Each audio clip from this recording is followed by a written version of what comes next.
మహబూబ్ నగర్ జిల్లాలోని జూరాల భద్రతపై అనుమానాలు వ్యక్తమవుతున్నాయి.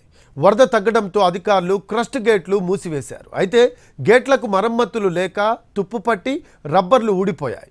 దీంతో 12 క్రస్ట్ గేట్ నుంచి నీరు లీక్ అవుతోంది. దీనికి సంబంధించిన మరింత సమాచారం మా కరెస్పాండెంట్ అహ్మద్ అందిస్తారు. పాలమూరు జిల్లాలోని పాలమూరు జిల్లా వరప్రదాయనిగా పేరున్న జూరాల ప్రాజెక్టు భద్రతపై అనేక అనుమానాలు వ్యక్తమవుతున్నాయి. మనం ప్రస్తుతం జూరాల ప్రాజెక్టు క్రస్ట్ గేట్లు ఉన్నటువంటి ప్రదేశంలో ఉన్నాము.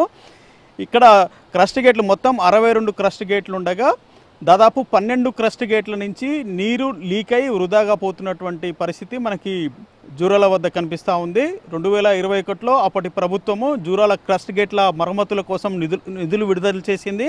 కానీ నిధులు జాప్యం కావడంతో అప్పట్లో కేవలం ఒక 5 గేట్లు మాత్రమే రిపేర్ చేశారు. ఆ తర్వాత మిగతా గేట్లని గాలికి వదిలేశారనే విమర్శలు కూడా పాలమూరు జిల్లా రైతాంగం నుంచి వినిపిస్తూ ఉంది. అయితే ప్రస్తుతం 12 గేట్ల నుంచి నీరు వృధాగా పోతున్నటువంటి సిచ్యువేషన్ మనకి జూరాల వద్ద కనిపిస్తూ ఉంది. గేట్లు సరిగా మూసుకోకపోవటము, గేట్లకి తుప్పు పట్టి రంధ్రాలు పడటం వంటి కారణాలతోటి నీరు ఆ రంధ్రాల గుండా బయటికి పోతుందని చెప్పేసి అధికారులు చెప్తున్నారు.